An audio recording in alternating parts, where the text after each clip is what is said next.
Monday Night Raw starts off with Seth Rollins. He comes out, he cuts a promo, he ends up mentioning the Rumble. Then he starts mentioning his competitors at the Rumble. Mentions Punk, mentions Drew, mentions Sami, mentions basically everyone that he's going to eliminate. Then he ends up mentioning potential champions. He could go out there. He mentions Cody, mentions Gunther. He ends up mentioning how it would be ironic if he ended up beating Cody because he's the one that helped Cody beat Roman Reigns last year.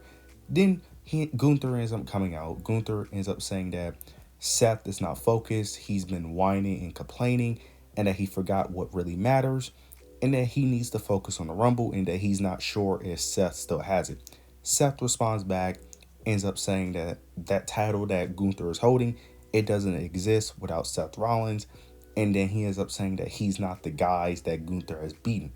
Gunther responds back, he's hyping up Seth Rollins, but he ends up saying that he is right. He's not the guy he is beaten, but it's 2025 and that Seth Rollins is not the best in the world anymore. He is because he is the world heavyweight champion. And then he ends up saying that he wants Seth Rollins to challenge him because he wants to prove to Seth Rollins that he is the best. Then you end up getting Logan Paul. He comes out.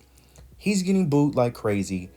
But basically, the premise of what he was saying was basically that his time is coming and that their time is over and that he's about to take over. That's basically what he was saying. Mentions the Rumble, and he was mentioning how he could go after Cody or Gunther. And then it ended on like a kind of like in a joking, lighthearted way with Gunther ended up responding back, ends up saying that he changed his mind, that he want Logan Paul to win the Rumble so he could destroy him. Seth Rollins ends up agreeing and end up laughing it off, saying that that would be funny. And then the promo basically ends there. I enjoy what they did here. I did like the Gunther and Seth Rollins back and forth. That was really good. They did a good way of possibly convincing you that that could happen. I highly doubt it, but it was really good back and forth. I like the Logan Paul insertion into that promo as well. I don't see him winning it, of course not, but it really wouldn't shock me if Logan Paul became like the Iron Man of the match. It really wouldn't shock me if he lasted like a very long time in the Rumble. It really wouldn't shock me if they did that. But overall, this was a really great opening segment. Afterwards, we end up getting the Judgment Day versus the War Warriors for the tag team titles. This was a solid match. I'm not gonna lie. I was actually scared during this match because Carlito interfered in this match and it actually looked like the Judgment Day was about to win, but the War Raiders ends up prevailing and they end up retaining those tag team titles. Thank God, because I ain't gonna lie, there was a moment where I thought they was gonna put the titles back on the Judgment Day. I thought they was gonna do it, but thank you, thank God that they didn't. Thank you that the War Raiders are still the tag team champions. I'm not going to say I'm interested in what next they could do. I like the War Raiders, especially Ivar. Ivar is really good, very underrated. But due to their booking, I don't have the highest hopes. But long as it's not on the Judgment Day, we should be fine. Afterwards, though, we get Xavier Woods versus Rey Mysterio. Before this match, they end up having a segment where Xavier was mentioning flying out his family. His family does ends up showing up to the match, but they end up doing the same thing that Kofi Kingston mom did about a month or two ago. They end up wearing shirts that says New Day sucks, so they don't agree with the decision of them betraying Big E. And Rey Mysterio picks up the victory again, which I'm not gonna go into a rant about because I did this last week when Kofi Kingston lost. But yeah, it just doesn't make sense for the New Day to be losing these matches. I just don't understand it because you get the same result if they win. You actually get a better result because they would get more heel heat. I'm gonna be honest, I am not having high hopes for this New Day storyline, and I'm gonna be honest, man. If this storyline don't pay off, I ain't gonna lie, man. Look, I love Triple H, but man, he is making it very hard for me to defend him when it comes to the allegations of him not wanting to push black wrestlers. I'm not on that bandwagon yet, but man, he is making it very, very hard to defend him when he's making it very hard to defend him with some of these booking decisions he is doing with black wrestlers. I'm just saying, but I'm not on that train yet, but I'm going to give it another year, depending on how he's booking some of these black wrestlers. I ain't gonna lie, it may be some truth to that, but I ain't finna go there because I don't think it's true. But man, I don't know where he's going with this New Day storyline. The good news about this is Selena Vega is on SmackDown. She's finally out of the LWO vortex, so thank God. Let's just hope that Triple H actually push her in the mid card scene with the United States Championship. They need depth because the only women who are fighting for it is Michin and Piper Niven. So she should easily be inserted into that women's mid card and easily should be one of the contenders for that championship. Hopefully that's what they should do, but I'm not gonna act like I have high hopes because I really don't. After this, we end up getting Jey Uso. He cuts a very short promo. He ends up basically mentioning the Rumble and mentions how he wants his get back on Gunther because he believes he could beat him. I'm gonna be honest here.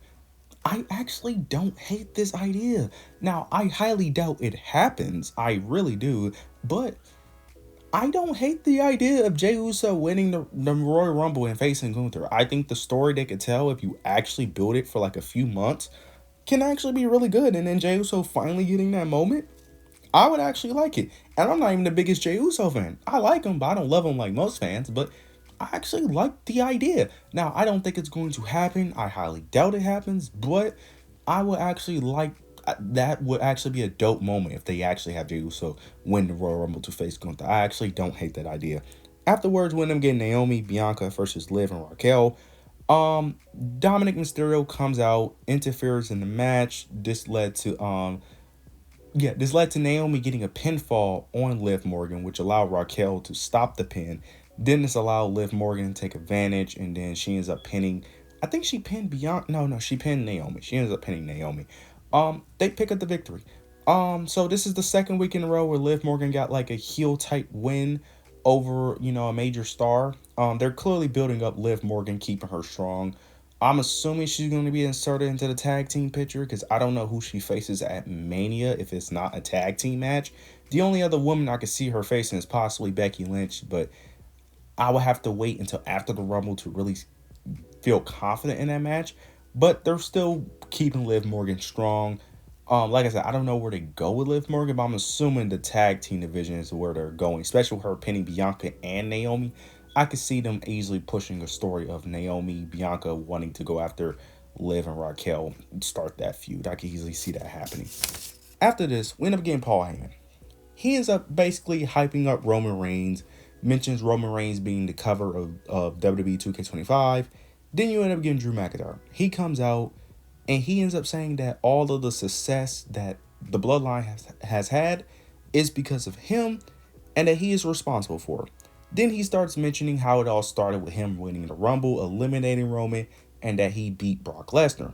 Then he ends up mentioning how, that was, Paul Heyman's client, and that afterwards, Paul Heyman ended up going to Roman Reigns, he basically, I wouldn't say manipulated Roman, but got inside Roman Reigns' ear, changed Roman Reigns, turned Roman Reigns into the evil guy he is now, and that's how it became, them being the Bloodline. Then Drew McIntyre mentions the Rumble and basically ends up saying that he wanted Paul Heyman to send a message to, one of his clients. Ends up saying that, look, he's going to go after him in the Rumble, but we all assumed that it was Roman Reigns. Paul Heyman assumed it was Roman Reigns, but he was actually mentioning CM Punk, which is very interesting. Very interesting to see how that plays out because Drew McIntyre is also telling a story with Roman, but he's also telling a story with Seth Rollins too. So it's going to be very interesting to see how all these stories play out in the Rumble, who's actually going to eliminate who and all that. So it's going to be very interesting to see how that all plays out. I'm very interested to see how this plays out because this episode was great. This episode was really great of making you believe anybody can win. It was also really good seeing not only anybody can win, but also like any person can really feud with either person because this can go in multiple ways, and I am still very confused on what I'm going to predict for the Rumble for my predictions video, so stay tuned for that, which should be dropping probably tomorrow. But yeah, so I'm still confused on who I'm going to predict for either Rumble, so very interested to see how this all plays out. Afterwards, this transitions to Drew versus Sami. Drew picks up the victory by cheating. Afterwards, Drew ends up attacking Sami Zayn, but then Cody Rhodes comes out for the save. Then you end up getting Kevin Owens. He attacks, but Cody Rhodes ends up getting the upper hand. Then Drew comes back into the picture, attacks Cody. He got him in the corner. Sami goes for a haluva kick, but accidentally kicks Cody Rhodes. Same thing he did last week last week he did to oh my god, why am I forgetting? To Seth Rollins. Also, I actually forgot, this is actually a good transition because earlier in the show, Sami Zayn got confronted by Karrion Kross, and we all know what happens when a WWE superstar encounters with Karrion Kross and starts having conversations with him. They turn heel. So it's looking like we're getting Sami heel turn, which I don't know how to feel about this because I know that heel turn would be great. It's just that I don't know if I want it because I love Sami. I love Sami and I love babyface Sami. I don't know if I'm ready for him to be a heel, but you could play the story of him turning heel with Kevin Owens and them being a heel type of dynamic. Now, I don't know how that will work per se, especially after the Royal Rumble, because I'm assuming KO will lose his Royal Rumble match against Cody. So I don't know how that dynamic will work afterwards, but it's very interesting to see how they will play this out. Yeah, because it's looking like we're getting heel Sami Zayn with him accidentally attacking his friends and then the Karrion Kross constantly trying to manipulate him. It's looking like we're getting heel Sami Zayn. It's probably not going to happen anytime soon, or if it does happen, it may happen like right before Mania. But I'm very interested to see where that goes. Then we get the main event. You get Cody Rhodes. Because after that whole sequence of Sami accidentally kicking Cody, Cody gets on the microphone. He was about to mention, the Royal Rumble, but then Punk comes out, interrupts him, and says that he ends up saying that, look, it seems like you're worn out. It seems like you're worn out, and that you being champion, you trying to do it all is finally taking a toll on Cody Rhodes' mental and taking a toll on his body, and that he understands where he's coming from because when he was champion for 434 days, that it started to change him and it started to take a toll on his body and his mental as well, and it started to change him as a person. Then he ends up saying that Cody Rhodes can't do it all and that this is eventually going to burn him out. Then Cody responds back and asks CM Punk, is he really his friend? Punk ends up saying yes. Then Punk kind of rambles a bit about his friendship and how much he loves him and all that. Then he ends up Then Cody ends up mentioning last year towards the Royal Rumble build, mentioning how they had their face-to-face, their encounter about the Royal Rumble and all that. And then he ends up asking Punk, what's next? What's the next thing that's going to happen in his career? Punk ends up mentioning that basically Cody Rhodes is going to continue down this path where he's going to eventually burn himself out and that he's going to eventually lose his title at WrestleMania to the Royal Rumble winner. But he ends up saying that that's the good news.